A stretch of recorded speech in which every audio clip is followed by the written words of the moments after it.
3 geographers. Today we'll be talking about a basic geographic field technique, which is pacing.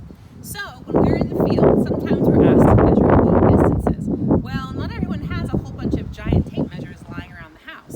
If my boss asked me to measure this entire parking lot and all I had was this, that would be a problem. So pacing is a technique that geographers use in the field, just using our own 2 feet, or if you have a wheelchair and a walker, using the wheels on your device. So the trick is you have a smaller size area that you actually know the distance of. So maybe you have a tape measure at home, a ruler, something from a sewing kit or a diet kit. And so for example, this car stall here I've already measured, and I know that this car stall here is 9 feet.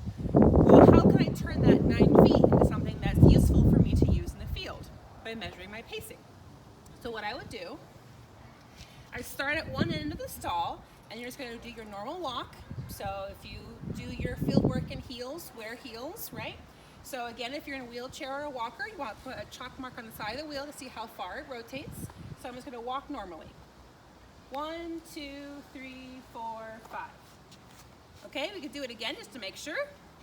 I am walking on camera, it's a little stressful. 1, 2, 3, 4, 5.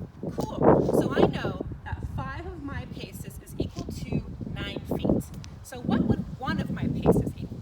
Let's see here. So if 5 of my paces is equal to 9 feet, we'll do 9 divided by 5, which tells me that one of my paces is equal to 1.8 feet.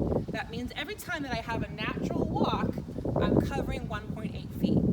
Now, to use this in the field, I would then apply it to a bigger area. So let's say for my assignment, I had to measure this entire row right here. I would do, again, my normal gait. 1, 2, 3, 4, 5, 6, 7, 8, 9, 10, 11, 12, 13, 14, 15, 16, 17, 18. So it took me 18 feet to walk this entire way. I know that one of my paces is 1.8 feet, so now I'll do 1.8 times those 18 paces that I had. Gives me 32.4 feet. So now I know that this distance here is 32 feet, and all I needed was my own 2 feet and some very small measuring devices. And now you know how to do pacing in the field.